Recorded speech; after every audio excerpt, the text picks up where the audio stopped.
Olá, seja muito bem-vindo, muito bem-vinda a mais uma edição da Escola Técnica Normas Contábeis do CRC Paraná. Sou Laudelino Johan, presidente do Conselho Regional de Contabilidade do Paraná e vou estar fazendo a apresentação, mediando esta escola técnica que será apresentado pelo meu amigo, meu vice-presidente, Everson Luiz Breda Carlim. Hoje o nosso tema não poderia ser diferente. Vamos falar de um tema muito interessante, algo que acontece no dia a dia, que nós chamamos aí de combinação de negócios, business combination, que é um tema bastante interessante, além de interessante, é um tema tecnicamente que exige bastante conhecimento e por isso o CRC Paraná trouxe de dentro dos seus quadros aqui o professor Everson Luiz Breda Carlim. Everson é vice-presidente de Administração e Finanças do CRC Paraná, gestão 2022 e 2023.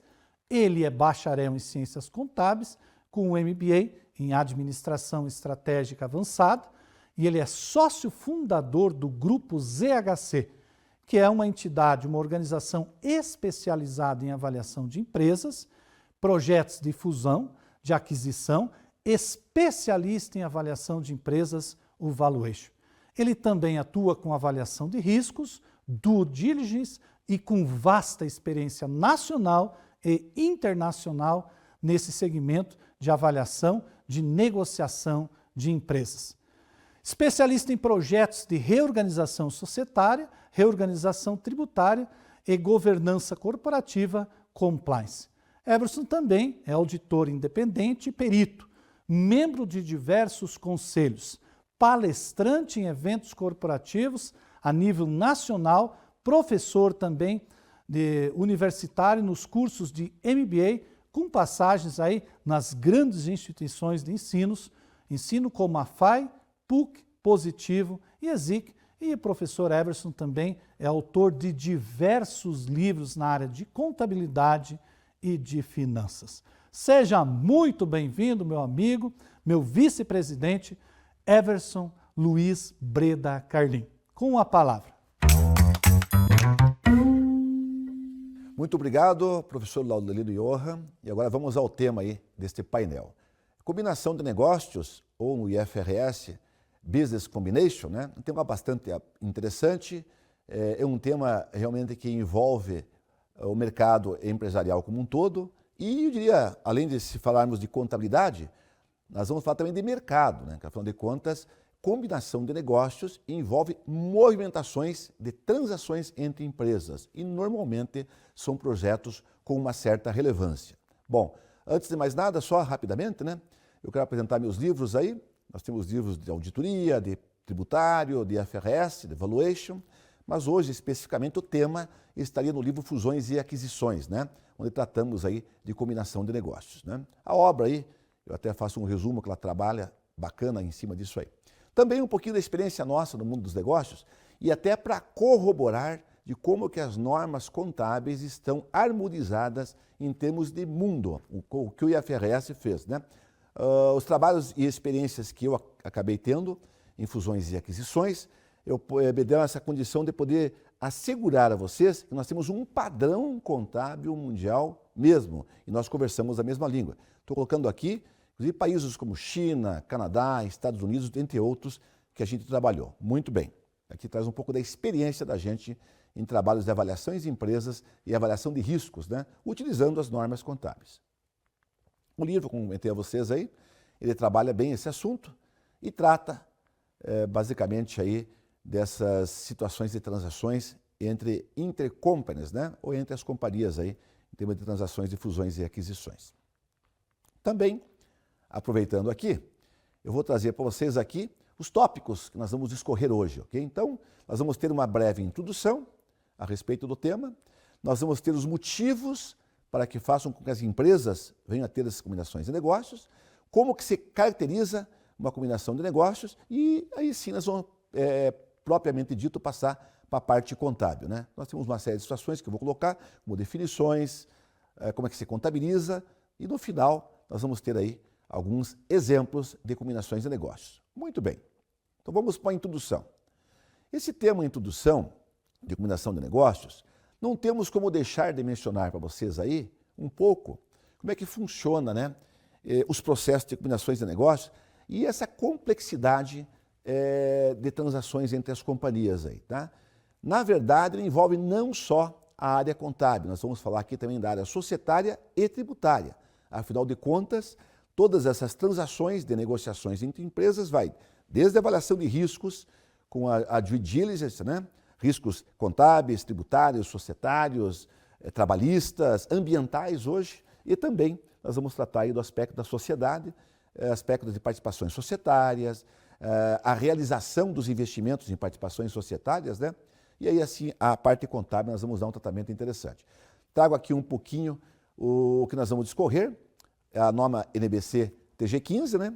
Que no caso do Brasil, aí, ela acabou aí sendo adotada, tendo como base o IFRS 3, então nós tratamos IFRS 3 ou a NBC 15, né? Também a Lei 6.404 trata desse assunto em vários artigos. E também não podemos esquecer que o próprio regulamento do imposto de renda, o RIR, hoje 2018, o último, né? E a própria Lei 12.973/14, que tratou bem dessas normativas tributárias aí que envolvem o tema. Muito bem. Vamos seguir então um pouquinho nessa introdução. As operações de combinação de negócios, né, no âmbito das chamadas aí reorganizações societárias, seja por fusão, cisão ou incorporação de empresas, demandam profundo entendimento dos efeitos que podem impactar nas organizações, aí, né? Como eu já citei, legal, tributária, societária, trabalhista, etc. Né? E, inclusive, em situações aí que não se levem em consideração aí alguns aspectos, pode dar até prejuízo para as partes envolvidas. Então, eu quero destacar aqui que, pela sua complexidade, as operações de fusões e aquisições que envolvem combinações de negócios sempre têm que ser operadas por quem? Por especialistas, por pessoas que estejam preparadas para dar assessoria completa e adequada às organizações. Muito bem. Continuando discutindo isso aí, né, existem muitas definições aí no mercado que nós podemos trazer aqui para definirmos o que é uma combinação de negócios, né? Mas podemos definir uma combinação de negócios como sendo o quê? Como sendo uma transação ou um outro evento pelo meio de que uma entidade acaba adquirindo ou obtendo o controle de um ou mais negócios. Então está aqui, né? E seguindo ainda essa situação, portanto, mostra-se muito relevante nós entendermos o que vem a ser negócios. Afinal de contas, se pegarmos a própria norma, né, a NBC 15, ela trata muito bem do que é uma combinação de negócios, ela foca muito em negócios. Muito bem. O que são negócios, né? Negócios, na NBC TG15, né, é assim entendido como sendo um conjunto integrado de atividades e ativos que são capazes de serem conduzidos e gerenciados aí com o propósito de obter retorno em forma de dividendos, redução de custos ou outro benefício econômico para um investidor. Então, é muito bacana entendermos dentro da norma técnica NBC 15, que trata de divulgação de negócios, né, o que vem a ser um negócio. Muito bem. Dito isso, ainda continuando nesse tema complexo, né, dentro do universo que podem estar inseridas operações que podem ser denominadas combinação de negócios, as mais comuns no mercado, podemos citar como sendo quais? As fusões e aquisições de participações societárias. O assunto, claro, que é muito mais abrangente, mas para a área técnica contábil, o que pega do dia a dia para nós são as situações de compra e venda de empresas, sim, né? E neste tema, podemos citar que as fusões e aquisições do Brasil estão em alta e experimentando o que? Recordes anuais desse tipo de transação. Eu vou trazer para vocês aqui algumas situações que é bem recente, né? Isso aqui é da revista Exame. Então aqui, ó, fusões e aquisições batem recorde e alcançam 5 trilhões de dólares em 2021. E seguindo aqui, na própria situação da reportagem, nós vamos aqui confirmar esse mercado. Olha o que ocorreu em 2021, né? Nós tivemos aí medidas 1.963 operações que foram divulgadas aí, né? Foi o melhor período de todos os tempos, desde 1996. Né? A marca também supera em 59% o total verificado ao longo de 2019, que até então era o recorde, com 1.231 operações ou negociações de empresas. E cito e registro, né? Essas operações que são anunciadas, ok? Aqui acho que nós temos também para vocês aqui, né? Que as fusões e aquisições do Brasil estão em alta e confirmamos com o quadro a seguir. Vou mostrar para vocês então esse quadro. E olha que interessante aqui, né? Aqui está. Ó. Nós temos aqui, desde o período aí dos anos 2000, vocês podem ver o gráfico, como ele vai evoluindo, né? 2019 até então tinha sido o recorde, com 1.271 operações, né? E encerramos 2021 com um recorde absoluto no número de transações aí, no número de fusões e aquisições, né? Então está aqui até, se pode analisar, nós colocamos aqui uma flecha, né, que puxa mais ou menos ao longo dos 20 anos, vamos colocar assim, né? Como é que esse mercado se comportou. Muito bem. Dito então também que tivemos um recorde de operações, e para 2022, né, já que estamos discutindo aqui o assunto fusões e aquisições que tem a ver com o tema combinação de negócios, nós temos todas as expectativas que o ano de 2022 vai continuar aquecido. Além das medições que já temos, passou-se um semestre já neste ano, né, nós deveremos sim continuar batendo recordes nesse número de transações. Poxa, mas como é que consegue, né, bater recordes? Bom, veja, tem uma série de fatores e eu já vou comentar os motivos que levam aí esse mercado de fusões e aquisições ficar aquecido. Mas, dentre tantos motivos, eu diria a vocês aí, é justamente essa globalização, esses acordos que as empresas fazem e essas situações que os países ficaram mais abertos aí para termos aí mais condições de ter recordes de negociações entre empresas, né? Seguindo aqui acabei destacando alguns pontos aqui, né? Mas a princípio aqui, se formos colocar em termos de Brasil, nós estamos dizendo de tantas alternativas que você pode colocar, sinergias, né? Oportunidades e até incentivos fiscais, por que não? Muito bem. Mas então, quais são esses motivos que fazem com que esse mercado fique tão aquecido, né? E que essas combinações de negócios alcancem recordes a cada ano que passa aqui no Brasil? Muito bem. Nós vamos colocar o seguinte, essas operações aí, elas são feitas aproveitando uma série de oportunidades de mercado, né? Mas o principal fator hoje que eu diria a vocês, nós não estamos só com as normas contábeis aí globalizadas, não é isso? Que é o caso do IFRS, né? As empresas também acabaram se internacionalizando. Então hoje é muito comum você ter investimentos aqui no Brasil de N países aí. Então não são só operações domésticas, né? As operações internacionais aqui também aumentaram com uma importância muito relevante ao longo do tempo. E esses motivos estariam mais ou menos aqui, né? O que acontece aí? Esse mercado é feito por oportunidades ou por necessidades.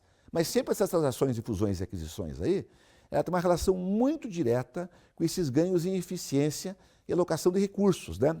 Se formos colocar assim, um resumo interessante para vermos aqui, ó, acho que é interessante já ir direto para um quadro que eu coloquei aqui, de como é que essas operações são realizadas aí.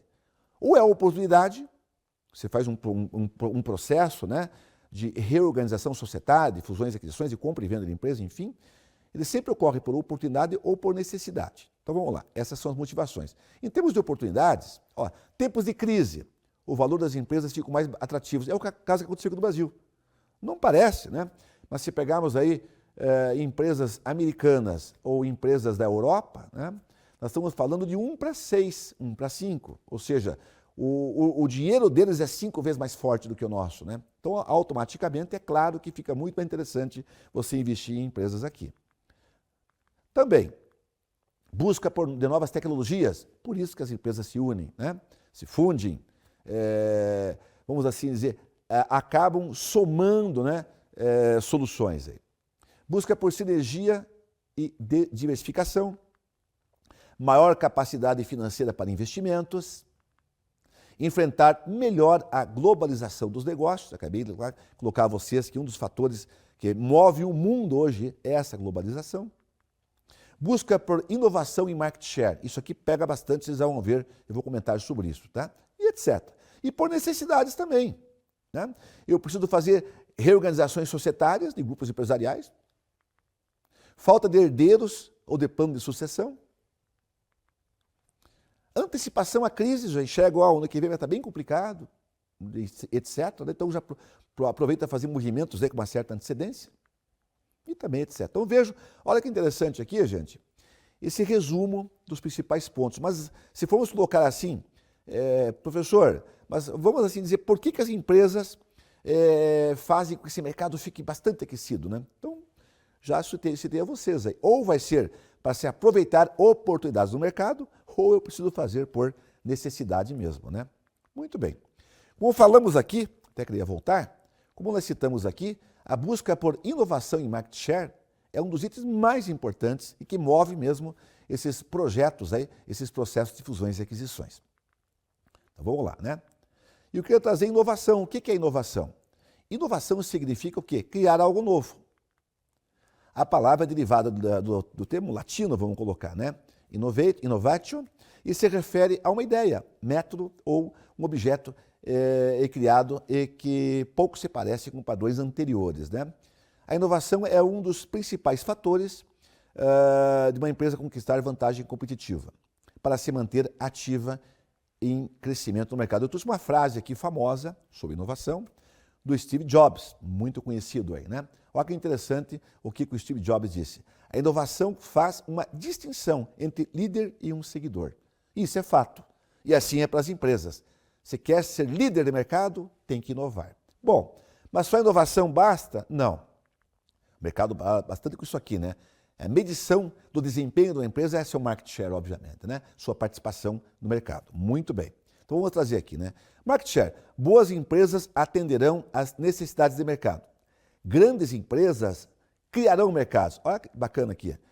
Essa frase é do Philip Kotler, todo mundo conhece, né? Ele trouxe isso aqui, né?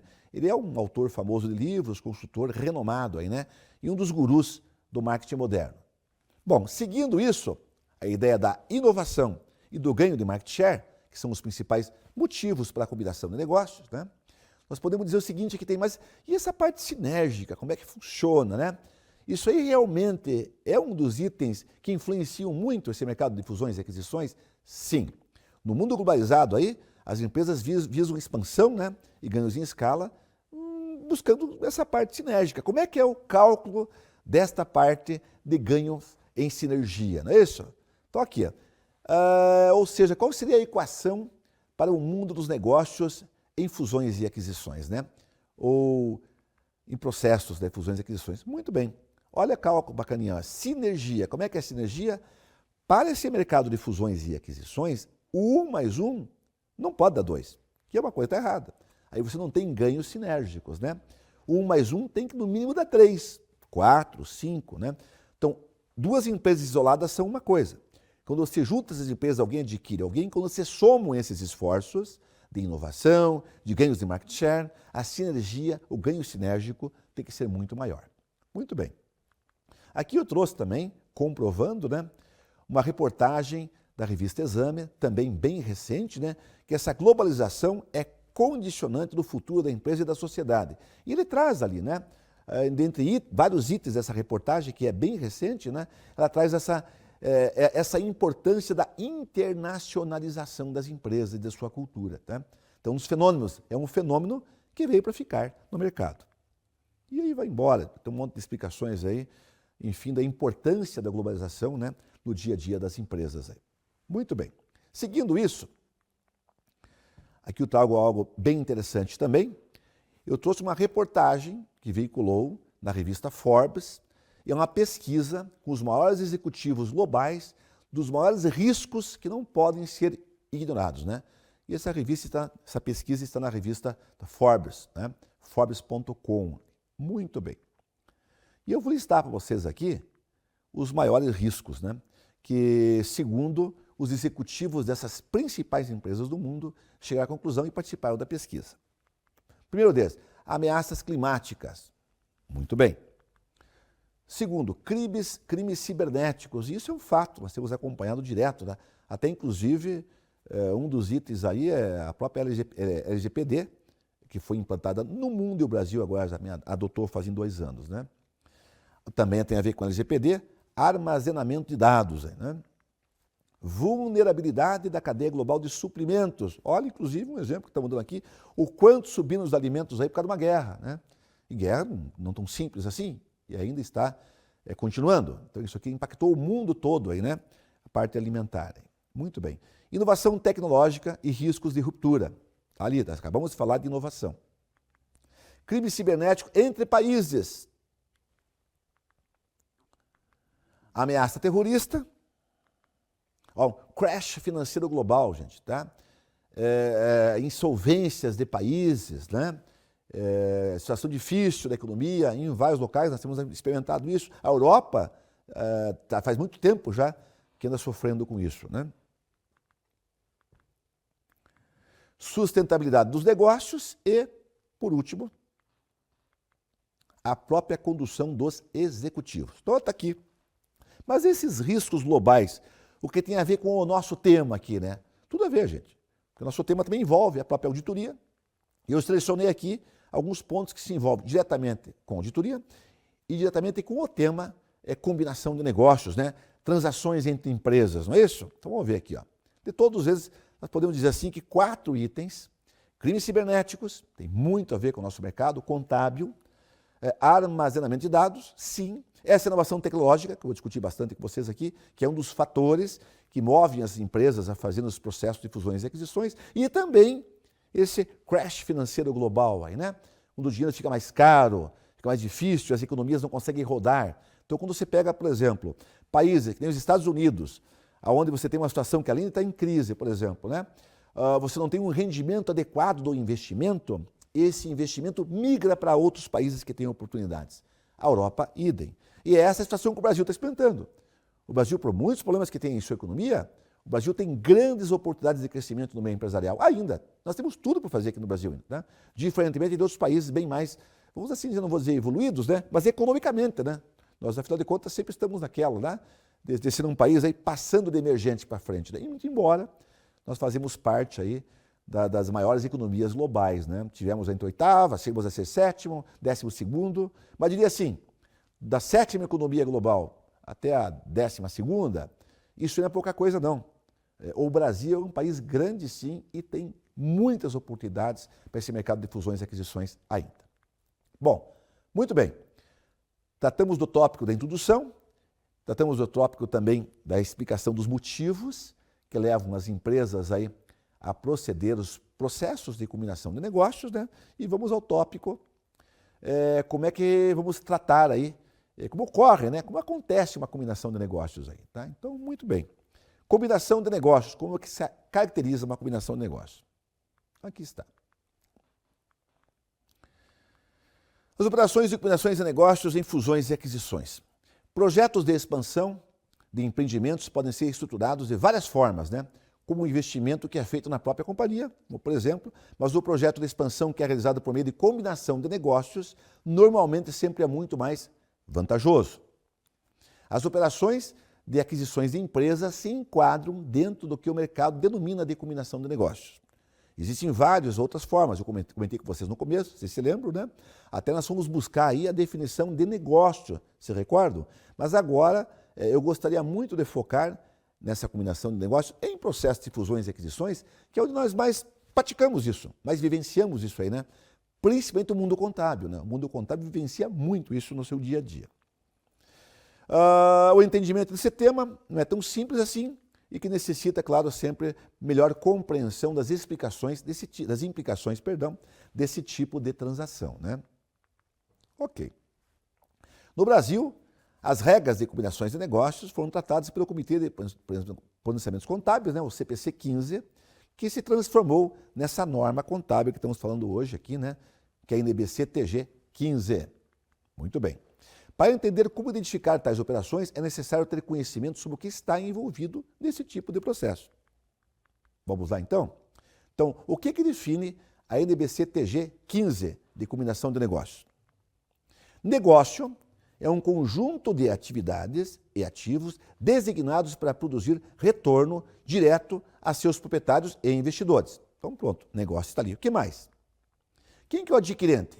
É a empresa ou a organização que obtém controle de outra empresa.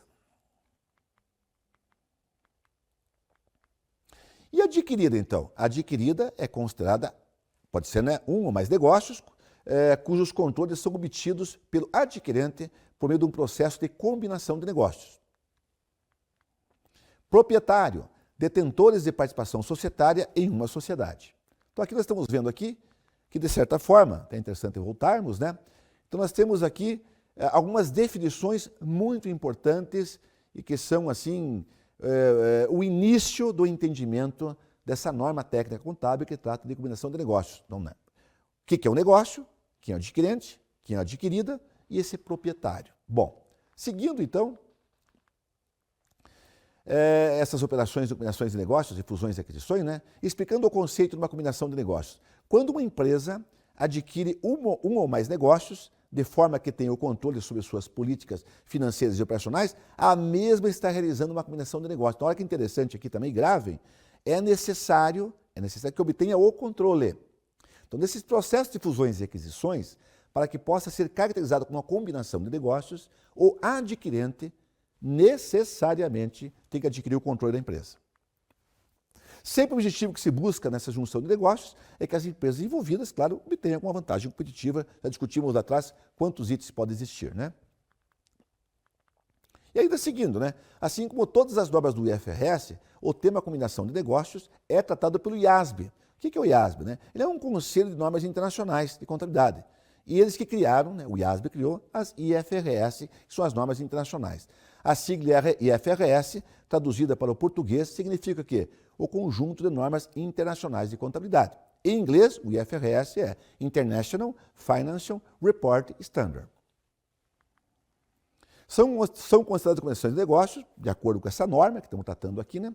Todas as operações em que um adquirente obtém o controle de um ou mais negócios. Então isso já sei claro, independente da forma jurídica da transação. Claro que é o normal mesmo em fusões e aquisições, a forma jurídica é você adquirir a participação societária, não é isso? Então, você vai necessariamente ser um investidor e um sócio, né? Uma empresa, não é isso? Seguindo, são várias as formas de estruturação das transações. Podemos citar algumas aqui, né? Então, uma ou mais empresas se tornam subsidiárias ou subordinadas da adquirente. Essa é uma forma. Uma empresa transfere seus ativos líquidos para outra empresa. Ou as companhias envolvidas em uma combinação de negócios repassam seus ativos para uma nova entidade.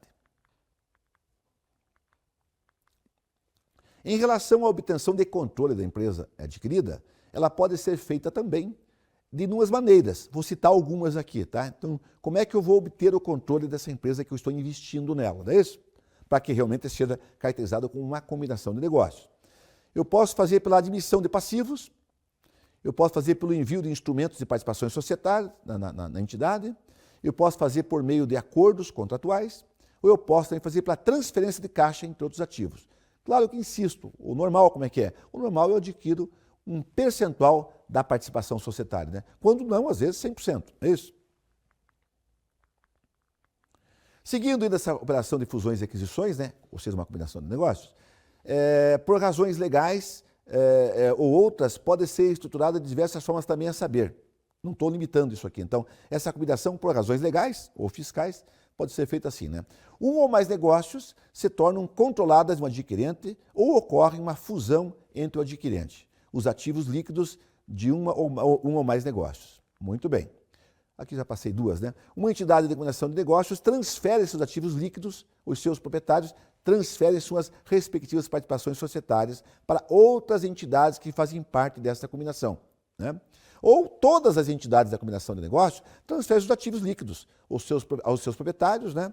E transferem suas respectivas participações societárias para a constituição de uma nova entidade. Isso aqui eu vou explicar com casos, exemplos práticos para frente, vocês vão entender um pouquinho melhor. Aí também um grupo de ex-proprietários de uma das entidades da combinação de negócios obtém o controle da entidade combinada.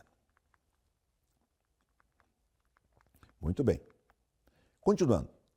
E a avaliação de custos, né, dessas operações aí. Os valores dos ativos entregues, ou os passivos assumidos, os instrumentos emitidos, bem como todos os custos relacionados à transação, deverão ser considerados como integrantes do custo de combinação de negócios entre a empresa adquirente e adquirida. Então, fazem parte do custo do investimento total, né?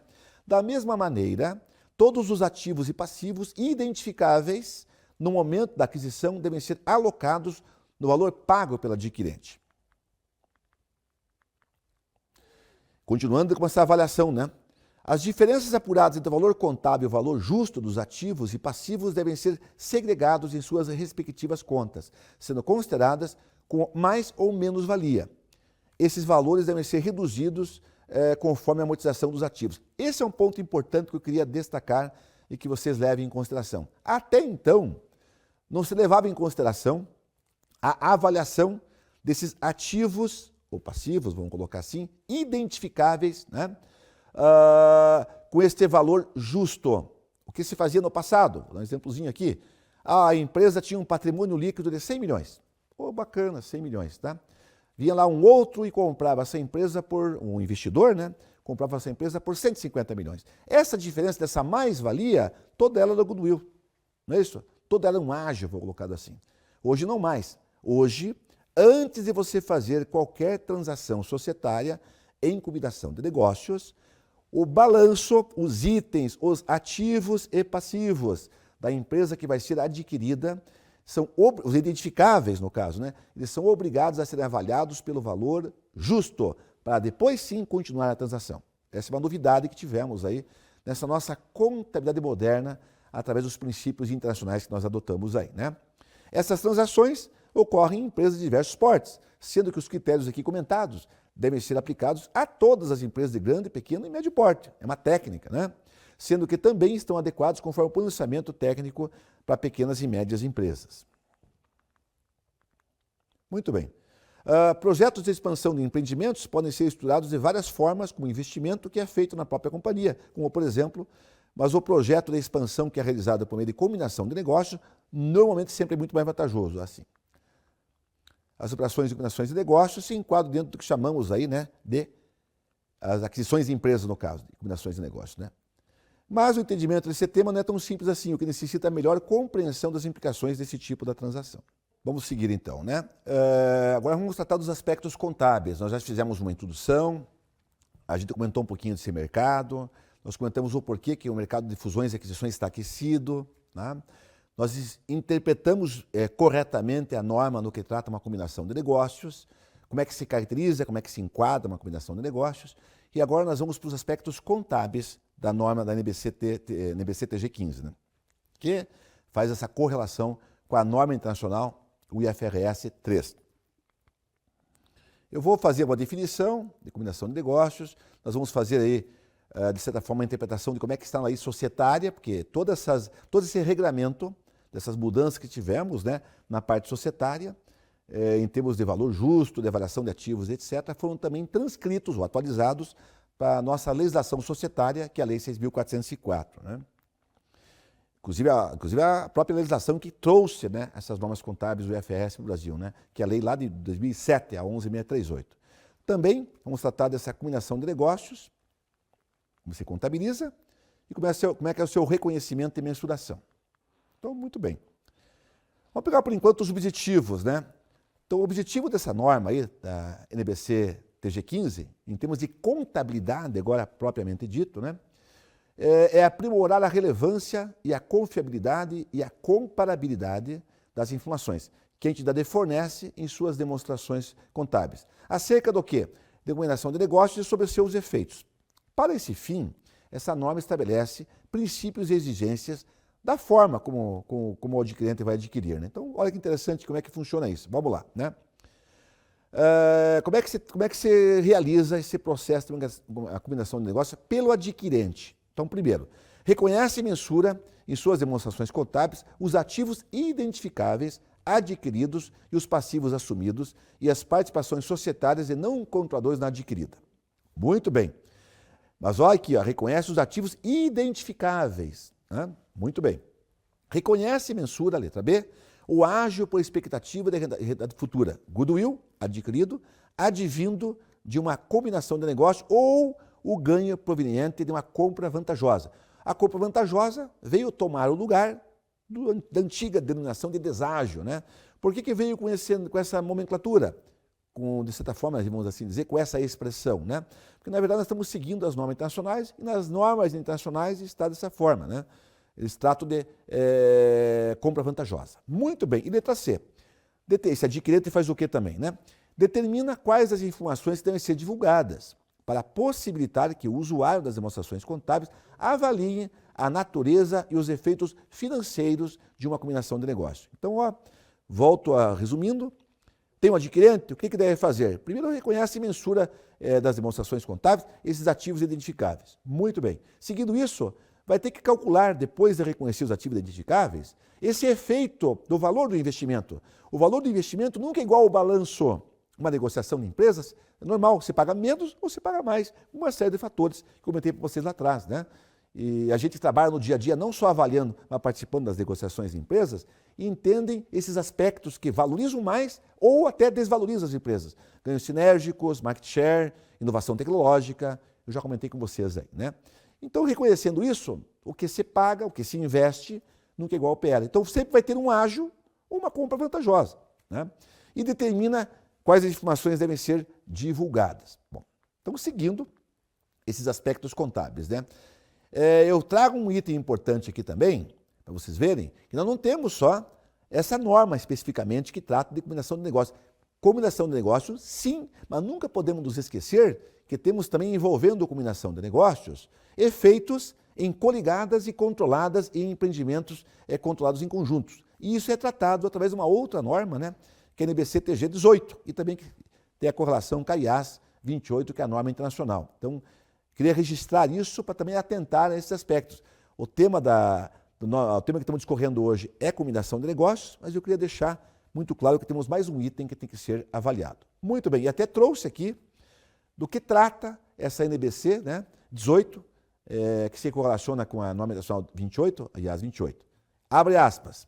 O objetivo desta norma é estabelecer a contabilização de investimentos em coligadas e em controladas, definir os requisitos para a aplicação do método de equivalência patrimonial quando da contabilização de investimentos em coligadas, em controladas e em empreendimentos controlados em conjunto, as chamadas joint ventures, né? Então, dito isso, seguimos.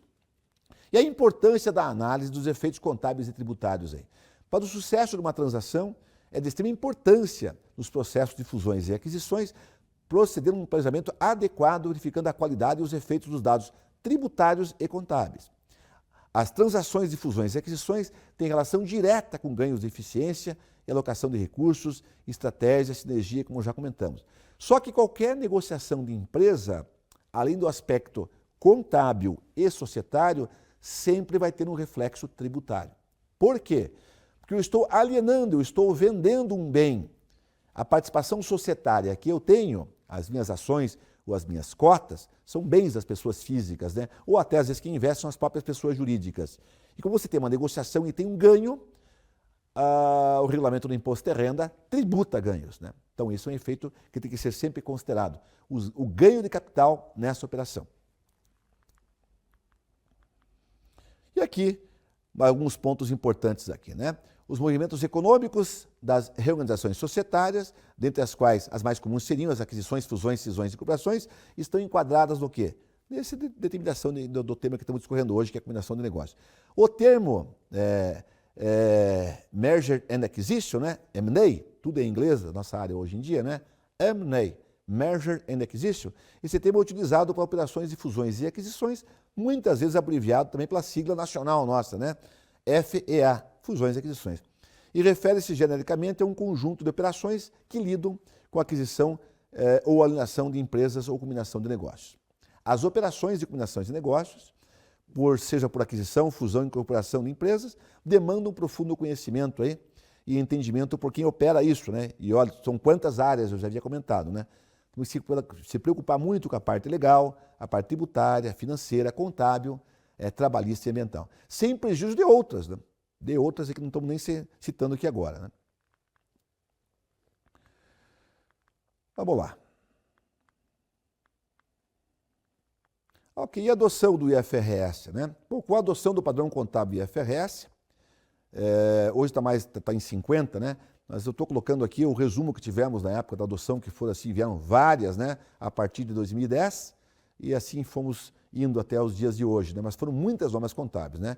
E nós tivemos a implementação do IFRS 3, os Business Combination, né? Que é a combinação de negócios.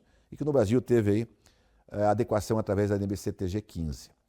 O grande desafio de tudo isso foi adequar as operações de fusões e aquisições dessas empresas a esse padrão contábil global.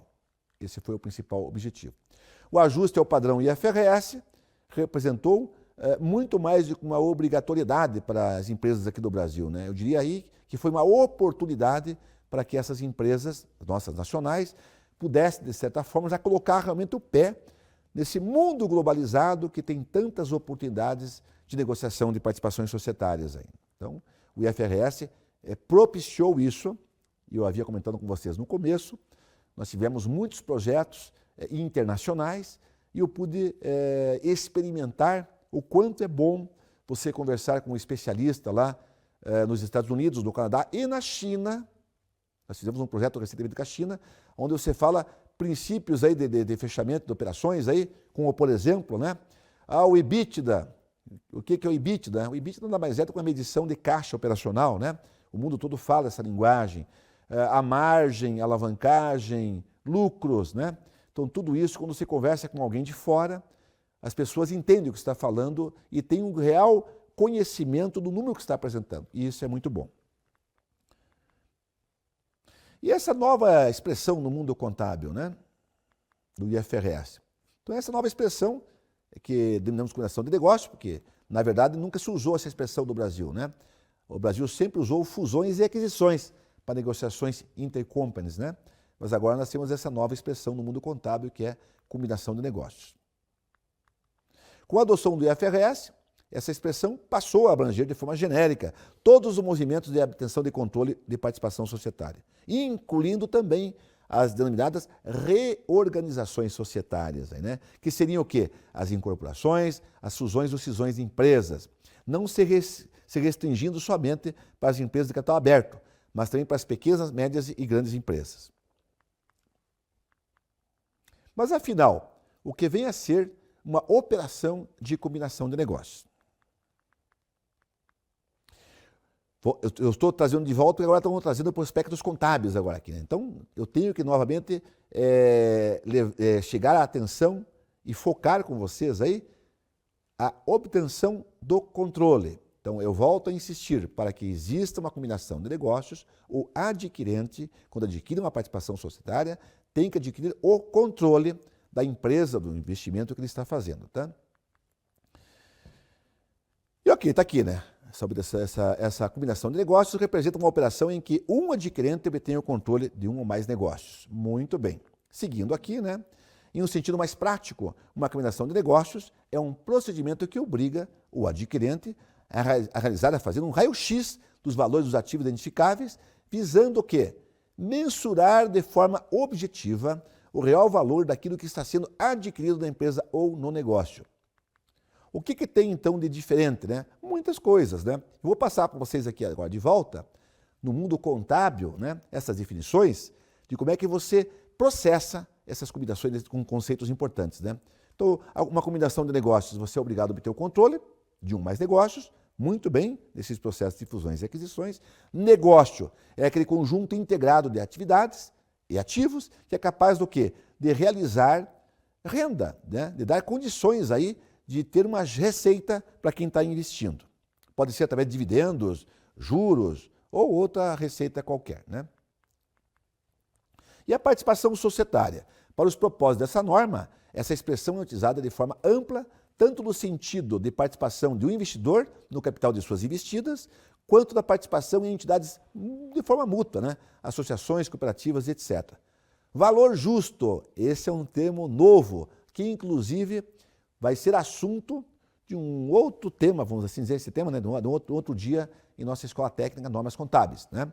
É um dos temas que vão ser discorridos na sequência que vai ser anunciado. Mas o valor justo é o preço que seria recebido pela venda de um ativo ou que seria pago pela transferência de um passivo em uma transação não forçada entre participantes do mercado na data da mensuração. Ou seja, é aquela situação que aconteceria naturalmente. É aquele preço que seria negociado sem nenhuma interferência. Esse é o valor justo. E ágil, por expectativa de rentabilidade futura, o chamado goodwill, né? Ele é um ativo que representa benefícios econômicos futuros, resultantes de outros ativos adquiridos em uma combinação de negócios, os quais não são individualmente identificados, né? E não conseguem também ser separadamente reconhecidos, tá? Identificável. O que é identificável? Isso é um tema muito importante, porque vocês bem viram. Você fazer um processo de fusões e aquisições, você vai pegar o balanço da adquirida, você vai analisar todos os ativos identificáveis e esses ativos têm que ser a valor justo. Muito bem. Então, identificável. O ativo é identificável quando ele, A, for separável, ou seja, capaz de ser separado ou dividido da entidade e vendido, transferido, licenciado, alugado ou trocado, individualmente ou em conjunto com outros ativos e passivos ou contrato relacionado, independentemente da intenção da entidade de fazê-lo. Ou então, B, surge de um contrato ou de outro direito legal. Então, isso é um identificável. E um ativo intangível é um ativo não monetário, identificável, sem substância física. E essas formas, então, já discutimos um pouquinho, discutimos um pouco a legislação, né? Essa inserção dessas mudanças que tivemos aí dentro da Lei 6.404 também, né? Para frente eu vou discutir um pouquinho mais também. E essas formas, muito bem. As formas mais comuns que o mercado adota para se adquirir um negócio é por meio de aquisição de empresas, através da compra de participação societária. Também pode ser por fusão ou incorporação. Eu estou trazendo isso aqui, gente, pelo seguinte, se vocês pegarem lá a definição de combinação de negócio, é extremamente abrangente. Mas, insisto, eu estou trazendo mais para o nosso mundo palpável. O nosso dia a dia são fusões e aquisições de empresas, né? E isso, se submeter ao controle, está dentro da definição de combinação de negócio. Muito bem. Então, se é por aquisição de empresa, o que é uma aquisição de empresas? A aquisição de empresa é uma operação pela qual uma sociedade é adquirida ou absorvida por outra, que lhe sucede em todos os direitos e obrigações. E fusão de empresas, o que é? É a união de duas ou mais organizações, geralmente no mesmo setor ou de setores parecidos, resultando na criação de uma terceira nova companhia.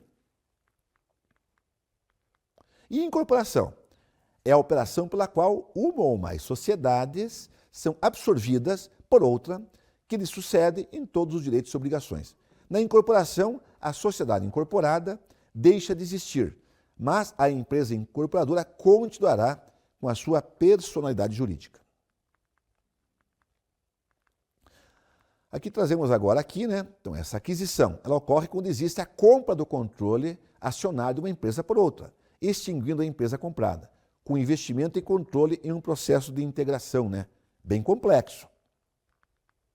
Ao contrário da fusão, que se cria uma nova empresa, na aquisição, uma das empresas, a adquirente, mantém sua identidade jurídica e é ela que representará o controle. A aquisição de empresa, ela pode ocorrer de três formas. Muito bem. Parcial, que é a aquisição de até, não tem a maioria, né? Você adquirir de 0 até 49% do capital votante. Do controle, a aquisição de mais de 50% do capital votante. E o total é a aquisição de 100% do capital votante. Então, as formas que podem ocorrer são estas, em aquisição de empresas. E aqui é interessante olharmos, né? Mas como é que poderia se enquadrar como combinação de negócio? Eu tenho que adquirir o controle. Também pode ser classificada de duas maneiras, uma aquisição de empresa, né? Horizontal, em que a empresa adquirida produz tipos de bens ou serviços, né, similares, né, no mesmo mercado, ou até a vertical, em que a empresa adquirida está à frente ou atrás na cadeia de valor. Muito bem. E trago um exemplo aqui, estamos falando de aquisição de empresas. Vamos trazer um exemplo? Aqui então, né? Eu trago um exemplo muito prático. Então, a empresa A e B Por que ficou A e B? Porque tinha antes a empresa A, tinha a empresa B, quando ela adquire a B, passa a ser A e B junto, né? Ela fez uma aquisição da empresa. E aqui eu trouxe um exemplo prático aqui, bem conhecido no mercado, quando a Ambev aí, que comprou uma série de organizações aqui, né? Aqui eu trouxe aí uma operação recente da Ambev aí, que comprou uma cervejaria bem famosa, artesanal, tá? Ok? Então aqui está um exemplo clássico de aquisição de empresa. Então está aí. Ok. E a fusão? Bom, a fusão é a operação no qual se unem duas ou mais sociedades para formar uma nova, né? Que lhes sucederá em todos os direitos e obrigações. Inclusive, eu trouxe o artigo aqui, né? Da 6.404, né? De 76. Aí. Tá até hoje o mesmo artigo, 228. As empresas que sofrem um processo de fusão se extinguem a partir da transferência integral do patrimônio, dando lugar a uma nova empresa com personalidade jurídica, onde as empresas se combinam, por isso com a combinação de negócios, por meio de permuta de ações, dando origem a uma nova empresa. Como regra, nenhuma das empresas prevalece e o controle é feito pela maior ou pela mais próspera entre as empresas envolvidas num processo de fusão, né? Existem 5 tipos de fusões a saber. Horizontal, quando as empresas estão no mesmo setor, em geral são concorrentes. Vertical, quando as empresas são de negócios diferentes, mas se complementam. Conglomerados, tão comentado no mercado, né? Quando as empresas têm atividades distintas. Extensão de mercado, quando as empresas produzem os mesmos produtos, mas em mercados diferentes. E extensão de produto, quando os produtos das empresas têm certa relação e operam no mesmo mercado. Então, os cinco tipos de fusões estão aí listados. E um exemplo de fusão? Fusão é a operação pela qual se une duas ou mais sociedades para formar uma nova, né? Está aqui no artigo 228 também. E eu trouxe aqui exemplo clássico, bem conhecido aqui, então, a empresa A e a empresa B, né? Então, acabam fazendo uma fusão, unindo todas as empresas aí, não é? A empresa A e B fazem uma fusão e criam a empresa C, né? Então, deixam de existir A e B e cria-se uma nova, né? Que vai lhe suceder. Então, as empresas antigas A e B, a empresa nova C, que é a empresa que vai resultar. E eu trouxe o exemplo aqui, bem clássico, né? Da Sadia e da Perdigão, onde a BR Foods acabou incorporando as duas, né? Então hoje nós temos os produtos só da Sadia e Perdigão, mas a organização hoje é uma só. O resultado da fusão da Sadia e da Perdigão é a BR Foods, né? Então esse é um exemplo clássico do mercado também para ser bem entendido. Seguindo ainda as explicações. Cisão, então. Muito bem, cisão é a operação pela qual uma companhia transfere parcela do patrimônio para outra ou mais empresas, que são constituídas para esse fim ou já existem, né? E o que ocorre? Extingue-se a companhia ou até dilui a participação. Na cisão, se pode fazer uma cisão total ou parcial, né? A cisão pode ser total, acabei de comentar aqui, quando todo o patrimônio é transferido para a empresa que se extingue, ou parcial, quando apenas uma parte do patrimônio é dividido, né? Onde o direito sucessório e as obrigações serão da apenas a que foi transferido. Esses processos também estão bem elencados, né, na Lei 6.404, em seus artigos 223 a 234, e já estão atualizados com as mudanças que tivemos pela implementação do IFRS no Brasil, né, com a Lei 11.638. A cisão pode ocorrer em empresas de qualquer tipo, não apenas nas sociedades por ações, embora observe-se a disciplina legal da Lei 6.404. A cisão é utilizada quando ocorre a saída de um sócio, a dissolução societária ou os conflitos internos, se existe necessidade de separação de atividades ou venda em demais situações. Então, essas são algumas hipóteses, né, que a cisão pode ocorrer. Também trazemos um exemplo de cisão aqui. Então, aqui está, né, a situação de que tivemos a parcela nos artigos da 6.404, né? E aqui nós temos, então, olha que interessante aqui, né? Nós teríamos aí a empresa A e B, foi feita uma cisão, um pedaço foi para a empresa A, um pedaço foi para a empresa B. Eu trago como exemplo aqui a cisão que ocorreu na Sony Ericsson, né? Então, existiu isso aí, um caso famoso no mercado também, onde foi cindido da Sony a Ericsson e foi transferido para uma outra empresa. Então, esse é um exemplo de cisão das companhias, né? Muito bem. E incorporação?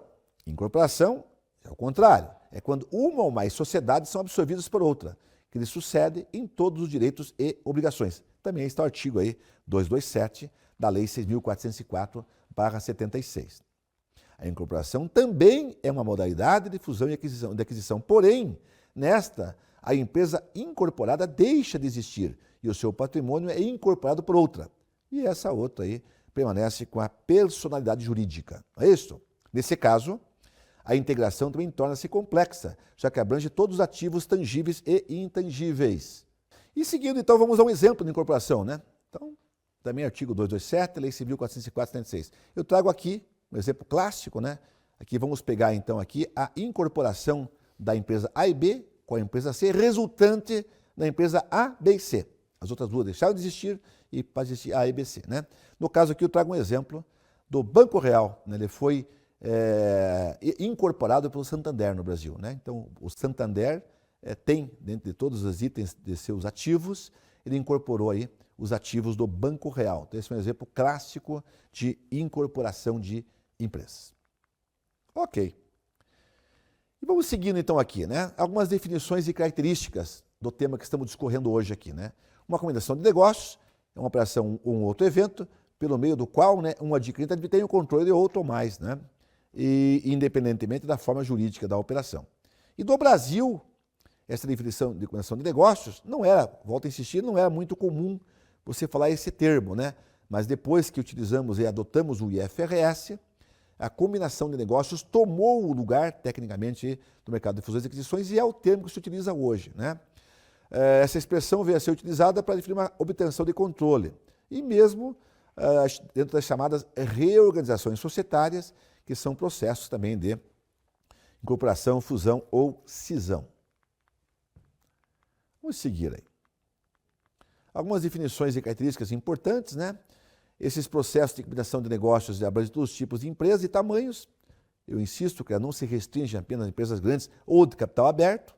Inclusive se enquadram aí na própria Lei 123/06, né, do Simples Nacional.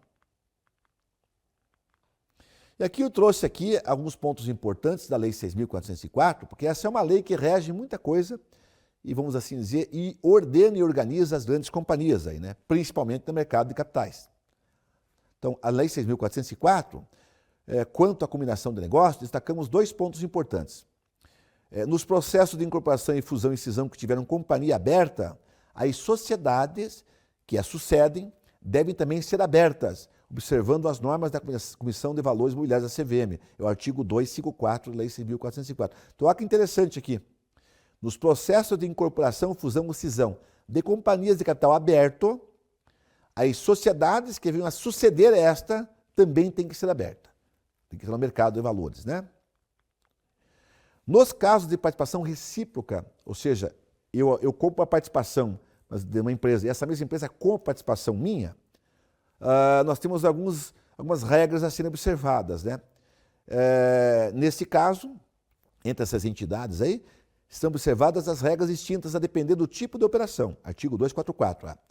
Com controle societário, deve ser mencionada a participação recíproca nos relatórios de demonstrações financeiras de ambas as companhias e será eliminada no prazo máximo de 1 ano. Então, se houver participação recíproca, em 1 ano tem que ser resolvida. Ou, letra B, se forem coligadas, quando você não tem o controle, mas tem influência significativa, salvo acordo contrário, devem ser alienadas as ações ou as cotas de aquisição mais recentes, ou se forem da mesma data, as que representem menor percentual do capital, né? Porcentagem. Então, essas regrinhas aí também, se forem companhias abertas ou se forem dentro da Lei 6.404, uma SA. Muito bem. Vamos seguindo aí. O método utilizado para a contabilização de uma companhia de negócios, né? De combinação de negócios, perdão, é o método da aquisição, exceto nos casos de combinação de negócios que envolvam entidades ou negócios sob controle comum. Então, eu quero explicar aqui qual o método que é utilizado para regrar, né, uma combinação de negócios. É o método de aquisição. Mas o que vem a ser esse método de aquisição? Vamos lá. Em relação à data da aquisição, deve ser considerada aquela que o adquirido obtém o controle quando ocorre a transferência e a contraprestação pelo controle da adquirida, ou que adquire os ativos e assume passivos da adquirida, ou seja, é a data de fechamento do negócio. As regras definidas na NBC TG 15, né, estabelecem que o adquirente deverá mensurar os ativos identificáveis adquiridos e os passivos assumidos pelos seus respectivos valores justos na data da sua aquisição. E a participação dos não controladores e a avaliação deve ser mensurada pelo valor justo também. Quando a participação dos não controladores representa instrumentos patrimoniais que confiram participação proporcional nos ativos líquidos da adquirida, serão adotados para essas participações também os seguintes critérios, né? Então, avaliação desse investimento pelo valor justo ou pela participação proporcional conferida pelos instrumentos patrimoniais dos montantes reconhecidos nos ativos líquidos da adquirida. O reconhecimento inicial do investimento em uma combinação de negócios deve ser feito pelo método de custo, que deve ser igual ao valor a ser reconhecido pelo método de equivalência patrimonial, já que temos uma combinação de negócios. Muito bem. Para os reconhecimentos dos investimentos da investidora, todos os ativos identificáveis e os passivos assumidos da investida devem ser mensurados pelos seus valores justos na data da aquisição, mesmo que não estejam sendo reconhecidos no balanço, mesmo ativos intangíveis e passivos contingentes, pois esses valores influenciam no valor da negociação e não devem ficar computados no valor do goodwill. Ou seja, eles estejam reconhecidos, eles vão ter que estar reconhecidos pelo valor de custo, né? Muito bem, falamos lá de valor justo, falamos do método, que é o método de aquisição, né? Como é que é feito isso, e falamos tanto de goodwill, de compra vantajosa, né? Mas, enfim, para que chegue isso, o que vem a ser essa mais ou essa menos-valia? Muito bem, vamos entender o que é mais ou menos-valia desses aspectos contábeis, né? A diferença entre o valor justo e o valor reconhecido no patrimônio líquido da investida será reconhecida como mais ou menos-valia em subcontas distintas. No reconhecimento dos ativos identificáveis e dos passivos assumidos na empresa investida pelo valor justo, a investidora deverá reconhecer o ágio por renta futura ou pela diferença positiva entre o valor justo do investimento e o valor pago. Se a diferença for negativa, deverá ser reconhecida uma receita de compra vantajosa. Então, o que ocorre aqui, né? O que são esses ativos identificáveis? Os ativos identificáveis são aqueles que têm que ter esse valor justo. Esse valor justo ele é reconhecido antes do cálculo da mais ou menos-valia, ou do goodwill, ou da compra vantajosa. Nós temos exemplos para frente, eu vou comentar com vocês aí, tá? Acho que o exemplo, é mais fácil de ser entendido, esse ponto. E olha que interessante, como é que eu aloco o investimento, né? O preço pago pela transação.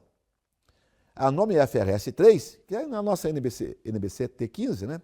Define que o preço pago pela obtenção do controle de uma entidade será registrado pelo método de aquisição. Você lembra que eu já comentei lá atrás? Qual é o método que eu uso quando vai reconhecer uma aquisição de empresa, né? Uma aquisição de investimento em participação societária? É um método de aquisição. Essa utilização desse método de aquisição, ele utiliza 4 passos aí.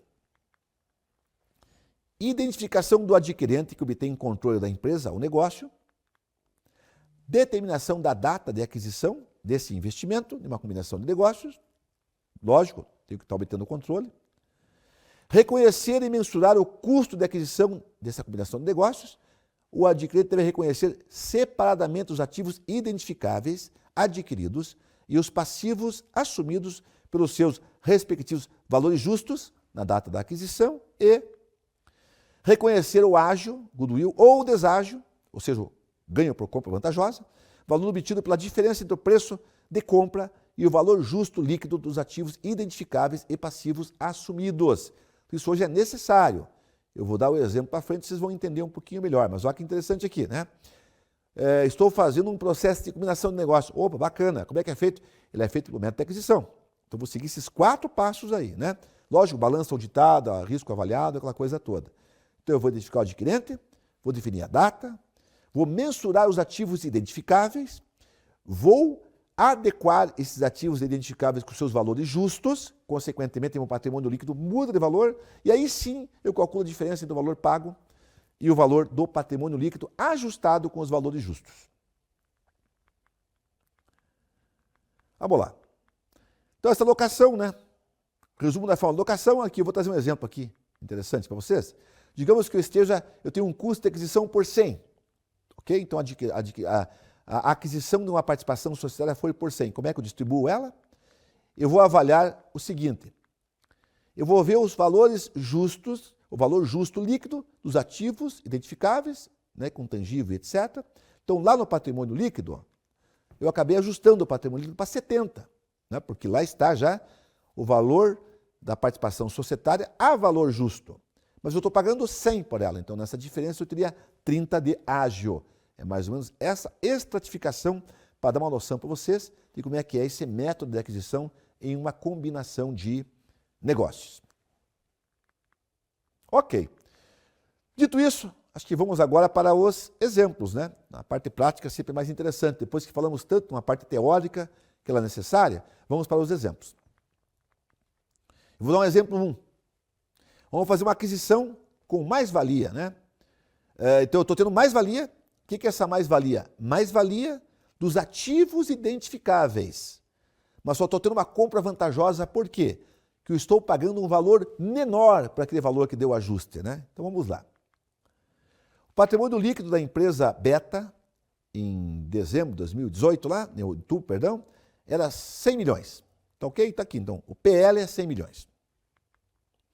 Nesta data, dessa empresa Beta, no caso, nessa data, a empresa Alfa adquiriu 45% das ações da empresa Beta S.A. E a empresa pagou quanto por esses 45%? Né?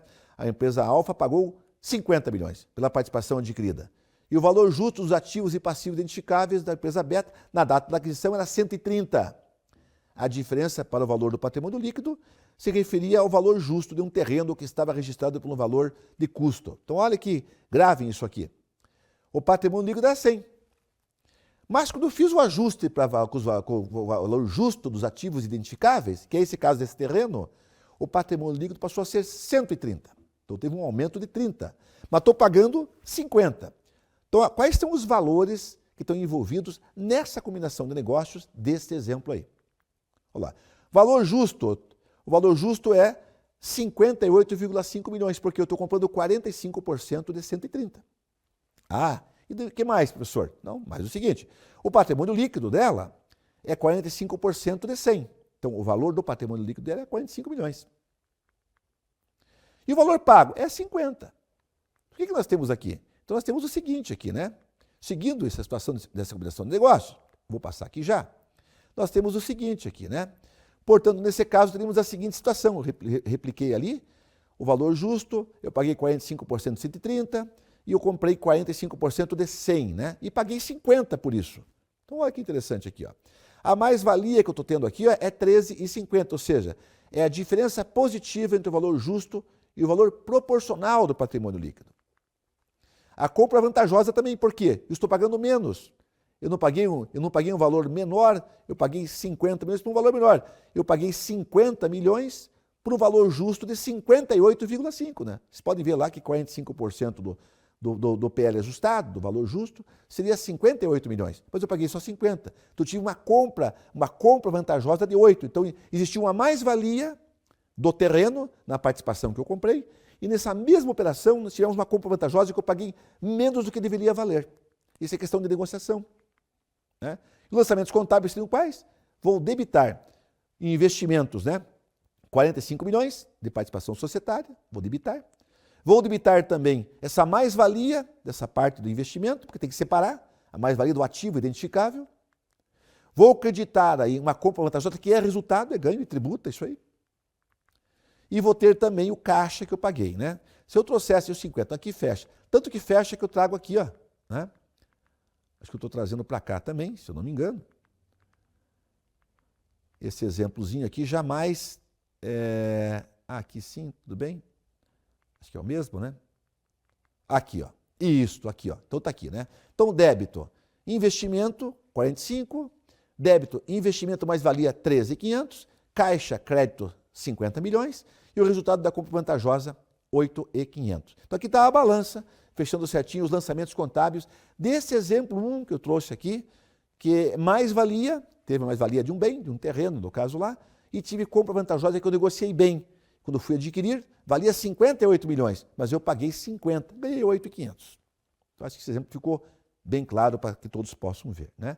Seguindo. E o exemplo 2. Agora sim, uma aquisição com mais-valia e ágil. Então, o que está acontecendo aqui? Nós temos um ativo identificável, que tem que ser ajustado a valor justo, e também estou tendo um ágil por quê? Porque foi pago um valor maior do que a participação devia. E isso é questão de negociação. Continuando os exemplos aqui, a companhia Alfa adquiriu também em 2018 lá 30% das ações da Beta por 30 milhões. À vista, na data da aquisição, o patrimônio líquido contábil da Beta era 50 milhões. E o valor justo era 60, né? Então a diferença é decorrente da variação entre o valor contabilizado pelo custo e o valor de um terreno também. Então olha os valores que estamos falando aqui. O valor justo é 18 milhões, por quê? 30% de 60 milhões, que é o valor justo, né? Que é o valor, sim, que é o valor justo. E o PL? No PL, sem o valor justo, é 50 milhões. Então 30% disso vale 15. Mas eu paguei quanto? Eu paguei 30 milhões, né? Então muito bem. 30% das ações, né? Então aqui está os valores que envolveram a combinação de negócios, né? Valor justo 18 milhões, valor pago do PL 15 e valor pago 30 milhões, né? Então vamos lá, a mais-valia é 3 milhões, porque é a diferença positiva entre o valor justo e o valor proporcional do PL, né? E o goodwill que eu paguei? O goodwill eu paguei 12, por quê? Valia 18 e eu paguei 30, tá? 30 menos 18 é 12 milhões que eu paguei a mais, tá? Então teve uma diferença entre o valor pago e o valor justo, né? Lançamentos contábeis também, o que eu vou fazer? Debito participação societária 15, que foi investimento. Debito 3 milhões de mais-valia do investimento, que é em cima daquele terreno, que é a participação que eu comprei. Debito também o ágio que eu paguei no investimento. E credito o caixa, que é 30 milhões. Aqui segue a regrinha que eu passei a vocês, explicando lançamento por lançamento, né? Mas eu acho que o mais interessante é trazermos de volta aqui também a figura do nosso balanço, como é que ficaria, né? A débito, investimento de participação societária, 15 milhões, investimento do goodwill, 12 milhões, investimento da mais-valia separado do investimento de 15 lá que é 3, tudo isso somado fecha o caixa que eu paguei em 30 milhões. Pois bem, então a princípio, pessoal, os temas que nós traríamos aí eram estes. Combinação de negócios é um tema complexo, envolve muita coisa mesmo, né? A ideia foi trazer para vocês um apanhado, mais ou menos aí, dos principais pontos. Acredito que a gente conseguiu discorrer, pelo menos aí, esses itens que interferem e influenciam nos projetos aí de fusões e aquisições. Aqui, sempre no encerramento, eu gosto de trazer aqui uma mensagem, né, para todos.